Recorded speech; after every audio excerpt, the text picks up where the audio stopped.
Hello there, everybody. I'm Mel Allen, and this is Baseball Collector.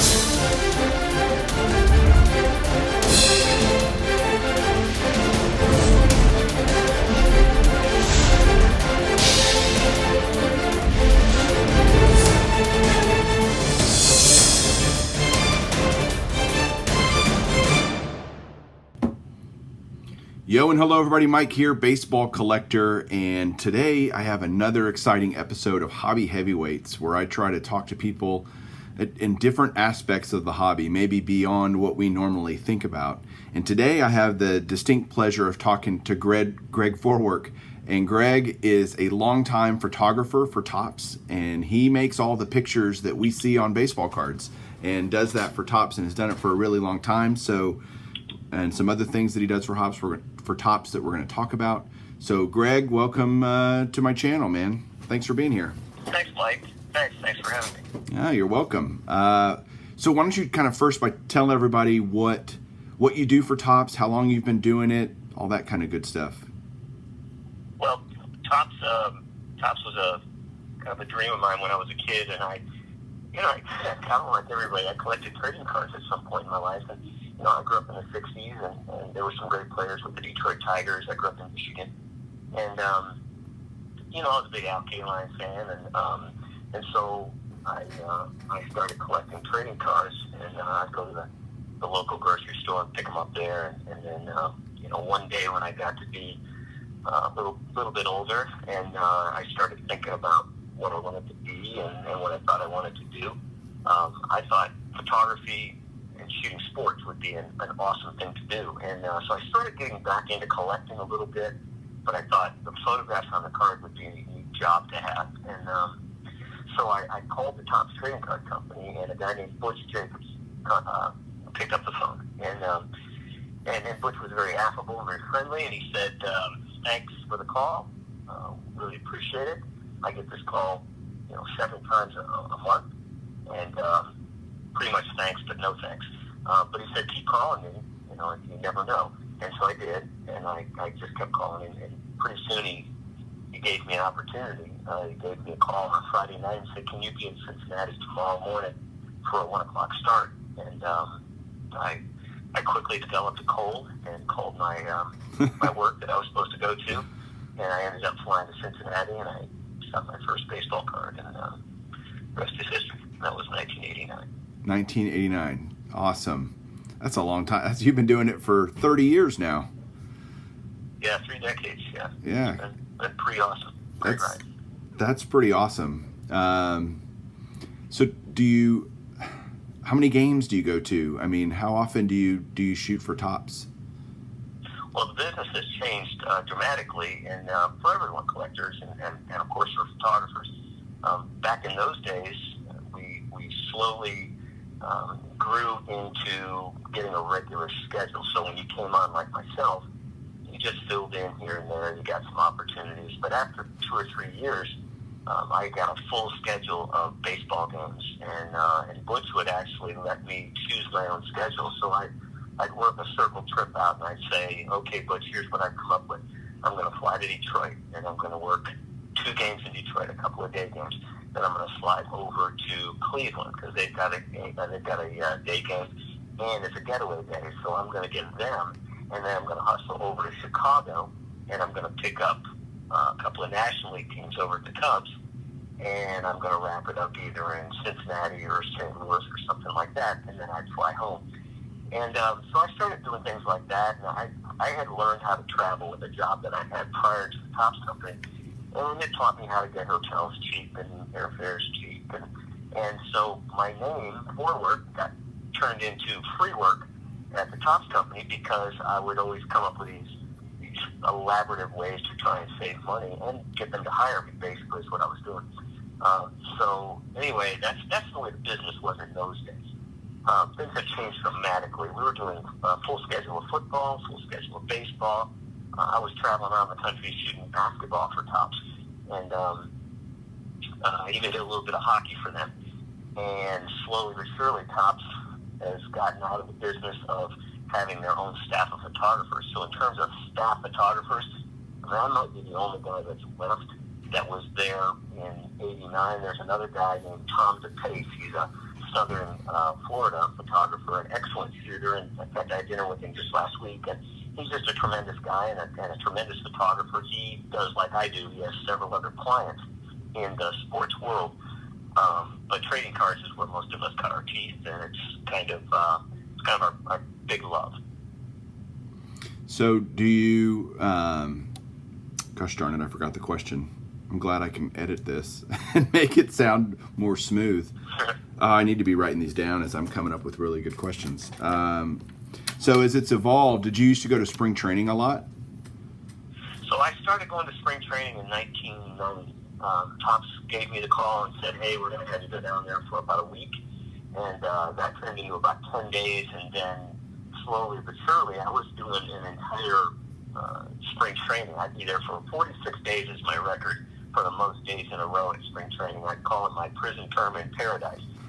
Because when you get down there, it's just, this is beautiful, this is incredible. But you have to stay, and that's sort of the prison term, because guys are coming in and going out, and guys are getting called up for a day, and you get a chance to make a picture of a kid that's probably going to be on a baseball card and maybe be in the big league sometime during that season or the next. So, that was always a great opportunity, and Topps wanted us to be there to get it. So the prison term in paradise, kind of a mixed term, but it was a wonderful opportunity, days and days and days in a row. I just did my 30th spring training in a row, and I worked there for about 12 days in Phoenix and about 6 days in Florida. Wow. Do they want you to shoot day games, or do you shoot many night games, or how does that work? It was only day games back then. Technology being as it was, film was only capable of handling the light that you would be able to get from a day game or a day when it was somewhat overcast, but that was about it. The advent of digital photography has offered us all these opportunities to shoot a higher ISO sensitivity, in other words, in the camera. So we're able to shoot pictures that you could never, ever, ever make before. So even in dome stadiums, we're covering games there. I don't have an opportunity really to do that as much as I used to. But when the Topps company first started going digital, I literally walked in with a digital camera. Nobody knew I was coming at the office. I shot a picture of somebody in the hallway. I walked into the graphic design department. I put the card in, showed them what digital would be, and they started doing the math, I think, right there in their heads. And that was the fall before spring training, where the letter came out and they said, that's it. If you're not digital, you're not going to spring training. So I kind of could see the writing on the wall. Right. And it's one of the reasons I wanted to be on the front edge of it. So how many cards do you think your work has been on over the years with Topps? It's so hard to say because of the number of sports that I've shot for them, and then also the events that they send me to. If I go to the NFL Rookie Premiere, or if I go to spring training, I'm shooting a lot more pictures at those places than I would in a normal game. So I'll end up shooting pictures that end up on trading cards maybe this next week or two, or in a year from now. It's always hard to know for sure. I've always said probably 25,000 or more. Wow. I'm sure it's at least that or more. That's unbelievable. Is there a set that you like to see your work in? Is there a set that really makes your work stand out? Because for all of us that collect, the pictures are amazing, and there are certain sets that have, I'll just say it, they have better photography, it feels like Stadium Club. So is there particular sets that you like to see your work in? That's it's funny you say that, because I'm not sure even Topps really recognizes what collectors feel about the photography. I've always said that the photography is the thing that set us apart from everyone else. And there are great shooters in other companies, and I'll tell you, we very often will leave a game, and myself and an upper deck photographer and a FLIR photographer will go out to dinner. In fact, I'll tell you a story real quick. The inventor of the modern-day baseball card was Cy Berger at Topps Trading Cards. Absolutely. And when Cy Berger was at a camp in Florida back in somewhere in the middle 90s, he was handing out checks at spring training, and a friend of mine, his name Mitchell Haddad, and Mitchell was standing next to me, and he pointed and he said, "Oh my gosh, I think that's Cy Berger." And I looked across the field and I said, "You're right, it is. It's Cy standing out checks." He said, "You've got to introduce me to him." So this is a Fleer photographer that wanted to meet the inventor of the modern day baseball card. And when we got over there, he looked at Cy and he said, "Cy, my name's Mitchell. I want to thank you for the opportunity to photograph baseball cards." And of course, Mitchell had a Fleer T-shirt on because he was working that day. And Cy put his armor on and he said, "Well, it's fine to meet you, young man, and I'm surprised they let you wear that curse word on your shirt." That's great. So Cy, but Cy was the elder statesman. He was the inventor, but he was the guy that came in, handed everybody money, and they couldn't wait to see him. He was like Santa in March. So anyway, I'm not sure where that was going, but spring training was a fabulous time in the beginning, and it still is today for me. Yeah, it's the early days of Fleer and Donruss, the photography left a lot to be desired. There were blurry shots, and I doubt that's on the photographer as much as it's on the company and what shots they chose to use. But were there editors choose things, and okay. you're always surprised when an editor chooses a picture that you thought wouldn't ever make it on a trading card, and you're always surprised that a card didn't make it or a photo didn't make it that should have. One time, I'll tell you this story real quick. Turk Wendell, he was kind of a fan favorite, kind of an interesting character, and a really good pitcher, and he played for the Chicago Cubs. One day I got to Wrigley Field. It was the end of the season. The season was over, and Jim Bullinger said that he would meet me there to do a trading card. So while I was waiting for Bully, I looked out on the field, and I see a guy in a pair of shorts and no shirt, and he has kind of a headband wrapped around his head, sort of, like holding his hair back, and he has a bow and arrow, and he's pointing at a deer target all the way across the field. This is on Wrigley Field. This is Turk Wendell shooting his arrow across Wrigley Field and hitting a target.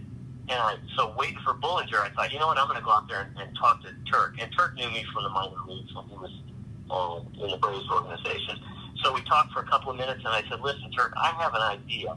I want to take you out here to the hedges of the ivy, and I want to get you into a spot so it looks like you're kind of in camouflage, but people can see that you're at you're at Wrigley Field." And I said, so with the bow and arrow, full uniform, the whole thing, and we did it. And we got in position, and we were ready to shoot the picture, and I shot it, and man, it turned out, it looked better than I thought it would look. Now, this is before digital. This is film days. So Tom sent me an example of it, and I went into the office and was looking at some other things, and I saw that it made it into a set. It was going to be great. Blue line is the last step, and Blue line is where everybody makes their last edits. And Okay. somebody saw it and said, "Oh my gosh, we can't do this. He's got a bow and arrow in his hand." And for some reason, that guy's idea stopped it, and we ended up not doing the card. And that one broke my heart because that was a choice that I would have made every time, because Turk was a character, and for him to have a bow, everybody knew he was a hunter. Right. And, so anyway, and the backstory is pretty funny. I've always been able to have that story to tell. That's awesome. It would have been a great story. And it's still a great story. It would have been cool to have a baseball card to go along with that story, right? Yeah, it's evidence of it. Yeah, I have the photo, but I don't have a card. They never produced it. Man.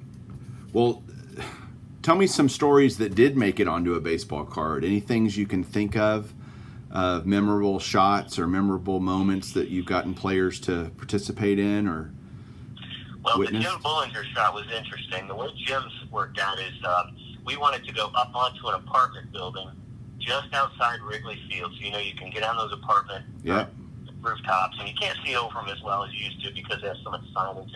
But in those days, you could do that, and you could look right down the right field line from this apartment. And I said, "Bully, let's see how we can get on that apartment." So he got in full uniform. We jumped in my rent car. We drove around the corner and went all the way out there to the right field side. And walking across the parking lot was this young lady, and she was heading toward the apartment building, and out steps Jim Bullinger in full uniform. And he said, "Hey, do you know how we can get up on that roof? We want to photograph a baseball card."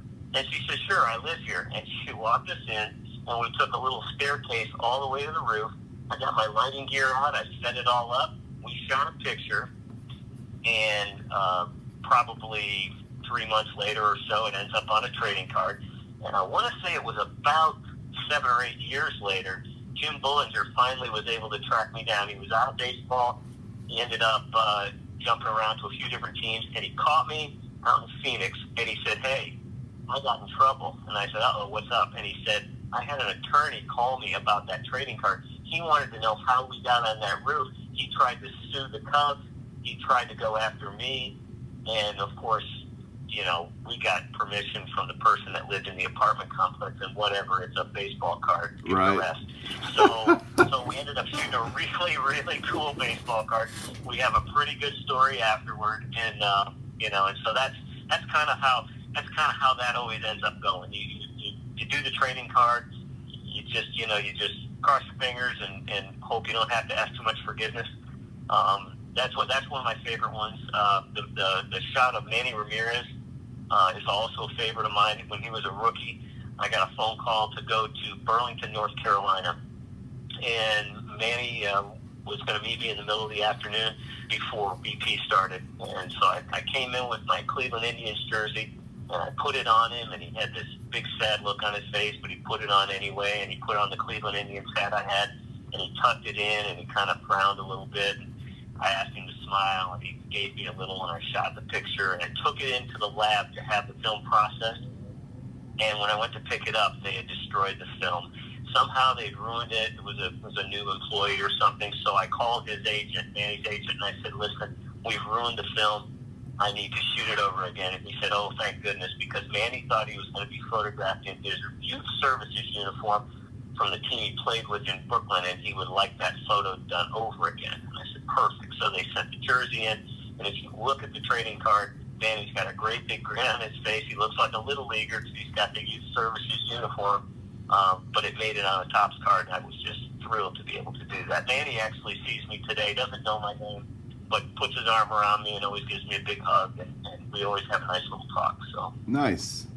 Now, speaking of Manny Ramirez, and maybe one of the more famous kind of modern day sets is the 1992 Bowman set, and it's famous, has a lot of great cards in it, a lot of great rookies, great stars, Hall of Famers, but it's very famous because it has the absolutely cheesy attire being worn by many of the players, Chipper Jones and Manny and Mariano Rivera, etc. You did all those shots, didn't you? Right, I shot a lot of those. I did the Manny. I went and picked him up at his hotel.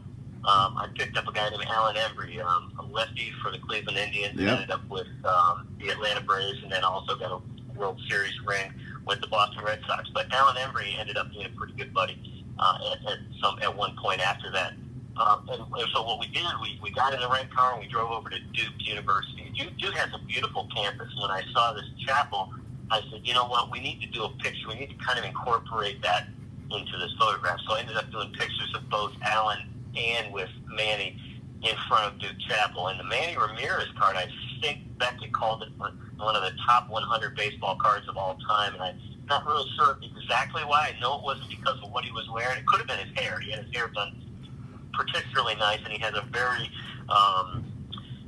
intense look on his face in the photograph. He's not smiling; he just looks like he's posing as a model. And Manny in particular liked that photograph and liked that card a lot. Very cool. I got two more particular stories that I want to ask you about that we've talked about previously because I think they're just great. First, I'd love you to tell the story about the Cliff Floyd card. Okay, so Cliff Floyd was also in the 92 Bowman, and I just done a nice long photo shoot with Cliff. I had Cliff and Uget Urbina in the back seat of my rental car. I shot a picture of Oogie first with one of those cannons down there on the South Battery end of Charleston. Okay. And because he could throw really, really hard, so I had him leaning on a cannon, and some of you may have that card and remember it. I finished with my photo shoot of Cliff Floyd. I couldn't think what I wanted to do, so I just started doing a lot of kind of model-y looking photos because we had him in street clothes. And, we put him in street clothes because we didn't have the right to put him in a minor league uniform because we didn't own any of the logos. and we couldn't put him in a big league uniform because they'd never played Right. Major League Baseball. And we didn't have the license to do Major League uniforms on minor league players. So anyway, we worked that out since then. But we put him in street clothes. We thought the Bowman set was going to be dead after that. And so we thought one last gasp and we'll do it in street clothes and it'll be cool. So on our way back to the ballpark, I was getting ready to drop Oogie and Cliff Floyd. I'm sorry, Cliff, thank you. And so I said to Cliff, I said, hey, listen, there's a basketball court right there. Did you ever play basketball? And he said, my gosh, yeah. And I played around to DePaul.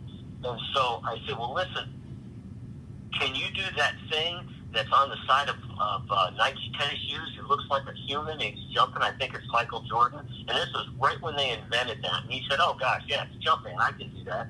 And so he grabbed the baseball. I looked at my camera. I had 6 or 7 pictures left on one roll of film. And I said, you know what? What the heck? I'll just bang a couple of shots and we'll see what happens. And the photo not only ended up being his trading card, but it ended up being on the poster at the store.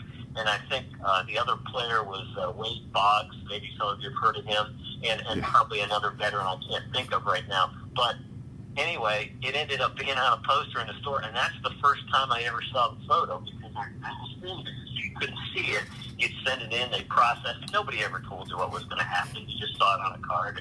And I walked into a trading card store, and there's the poster in the window, and there's Cliff Floyd right there in the center of the poster. And I thought, holy cow, I can't believe he ended up making that trading card. And he's wearing purple shorts and a Hawaiian shirt. That is great. Walking a baseball. What you told me a story right before we started this interview, where you used some pallets as a nice backdrop for something. Yeah, I got Ron Gant one day. Ron Gant, he was that's leaving who it the was. ballpark. Yeah. He was leaving the ballpark, and I stopped his Mercedes in the tunnel downstairs under the stadium, and he just rolled the window down. He wouldn't even look at me. He just rolled the window down, and I said, hey, I've got this idea, and I told him about it. And he said, okay, what time do you want to meet me? Now, he's never looked at me at this point. He literally is looking through the windshield, and I'm looking through his side window. And I said, 4 o'clock tomorrow, let's do it right here. And he said, okay, and he showed up. Okay. And I told him, look, sleeveless Cincinnati Reds jersey. I'm going to set some pallets up, and that'll be our backdrop. And then I've taken a baseball, and I've taken all the guts out of the baseball, so it's just the leather. And you're going to look like you're squeezing the ball, and you're crushing it with your bare hands because your arms are so huge. And I literally tons away. And surprisingly, he actually posed for me and did it. You know, I have pictures of lots of players doing different things. And you know, to tell you the truth, I would have loved to have seen all of them get on trading cards. But a few of them I'm glad didn't. I photographed Gabe Kapler one time without a shirt on. And I'm glad I didn't end up getting on a card. Although it was a beautiful photograph. He's a manager of a Major League Baseball team. I don't know. It just seems like maybe that would not have been so good. But anyway, so that was it. Yeah, that was kind of an interesting trading card, and I was very, very excited to be able to get the photograph Ron Gant at that time. All right, tell me about the McGuire Stadium Club card. Okay, so Mark McGuire was at first base. The light was beautiful. It was a day game, and I could see him down there crouching at first base. And as I was walking through the stands to get from the first base side to the third base side, I got right even with a shot down the first base line. And I looked at him and I said, oh my gosh, that light is so beautiful. And I snuck down really quick to some seats that you're not really supposed to get into, but again, ask forgiveness. And I got down in there on my knees, and as I was getting ready to focus, I heard crack in the bat. And when I saw McGuire move, I just started motoring the sequence because I knew my exposure was right. I thought I was sharp and in focus, and I just started motoring.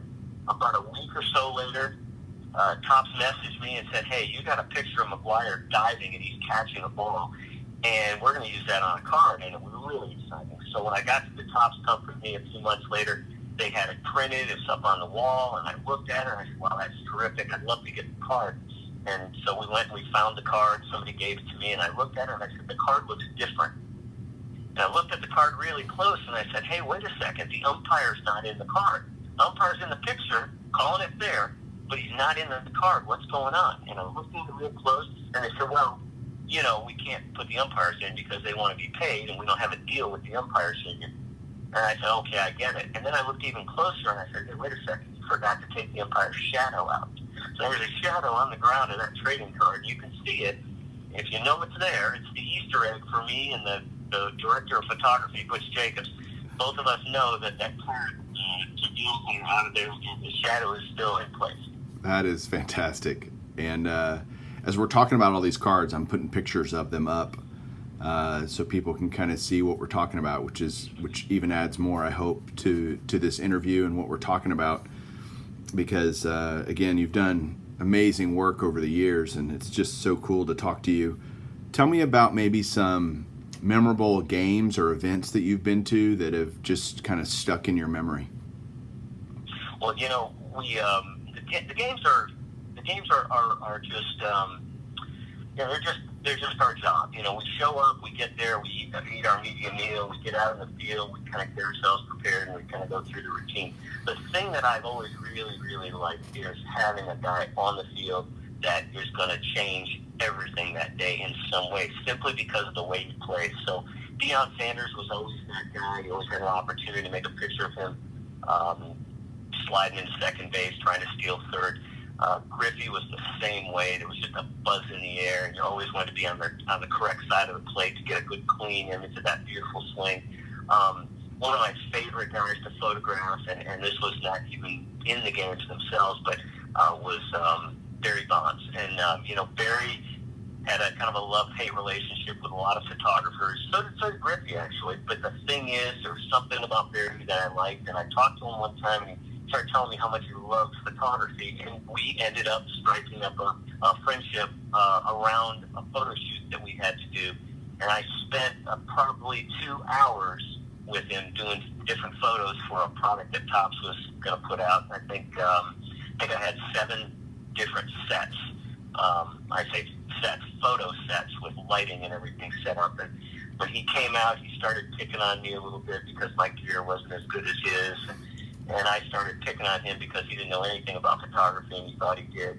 And by the end of the day, we had shot for 2 hours, and initially he was going to give us 30 minutes. And so, I always look at that opportunity we had, and I thought, gosh, I got to meet Willie Mays that day. Willie came out, and we did a photograph with Willie and Barry for a figurine set that they had together, swinging the bat.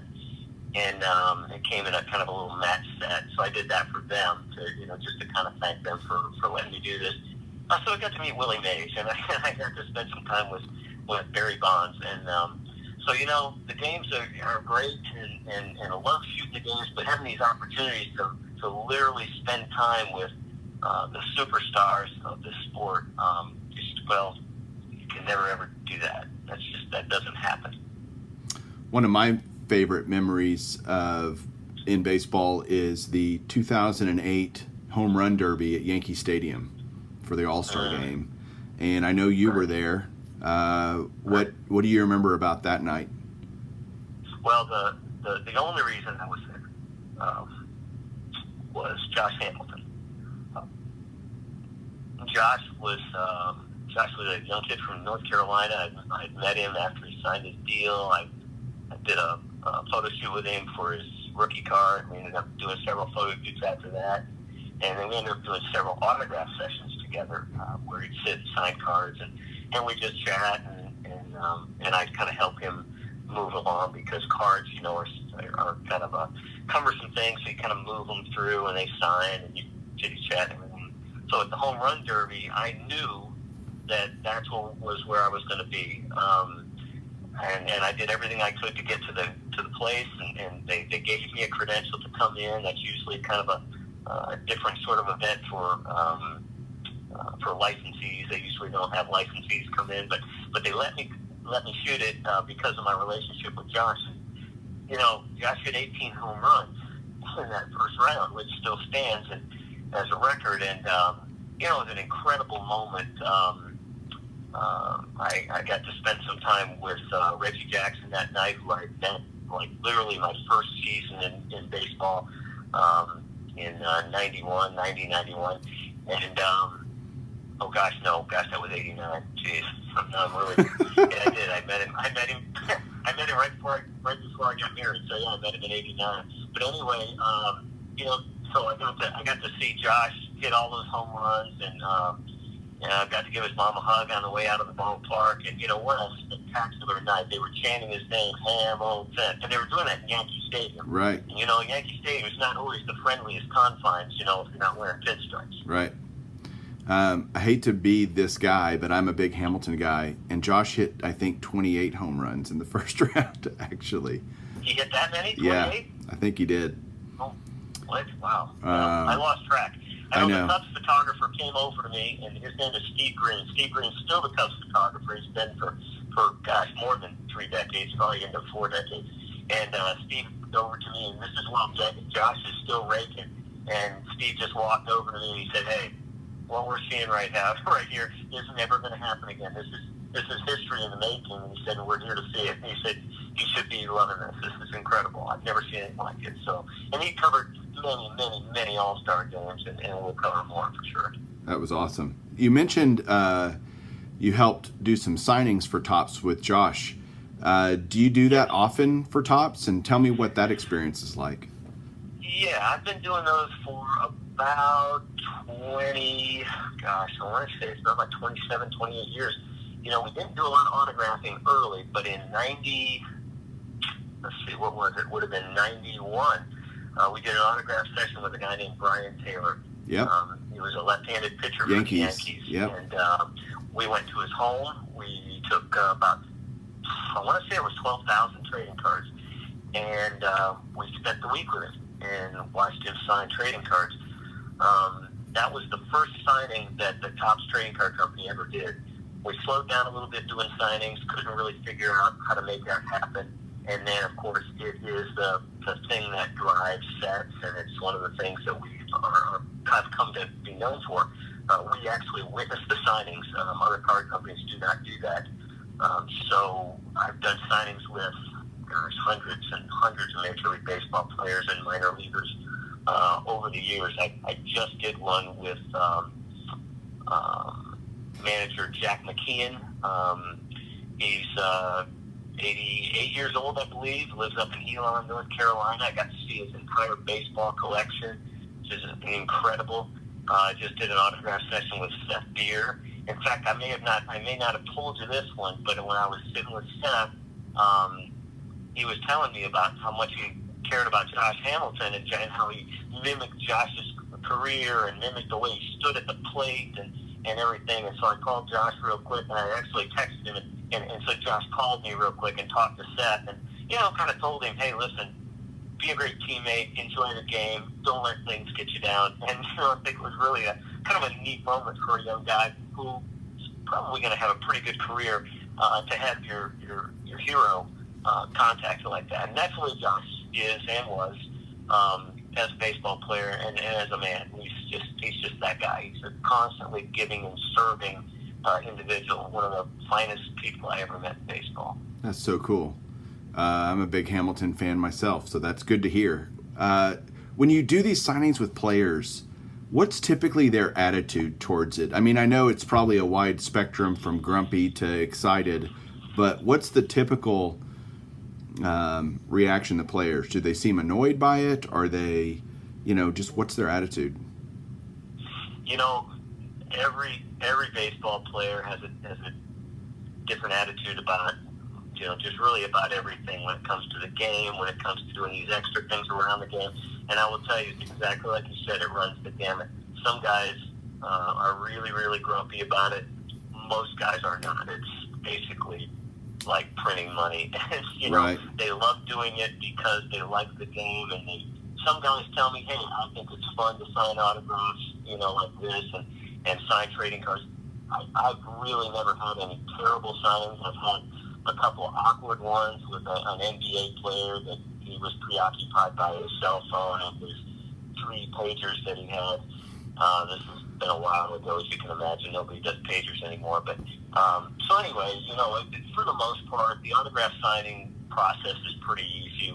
We take a break usually, grab something to eat. Sometimes I'll look at their collection. sometimes we spend time just talking about their families and different things. I always ask them, what other sports did you play? Because all these guys played other sports for the most part. They're athletes. And so I like to find out, what makes these guys tick and, kind of get to know them on a complete level, not just an autograph signing level. You mentioned you check out their collections. Do a lot of players have their own personal collection of memorabilia from their careers? Well, they vary, and some do a better job at cataloging and maintaining their collection. Jack McKeon had a wonderful collection. Of course, he's the most recent big collection guy that I've been around. I mean, he's been in the game since the 40s. So, right. I think he Rookie of the Year or something. I mean, Jack's got quite a storied history. Jack has baseballs that are signed by every incredible hitter that you can think of. Joe DiMaggio and Ted Williams, and he goes all the way back, and then of course present day stuff. He showed me a baseball that's signed by Sarah Hara O.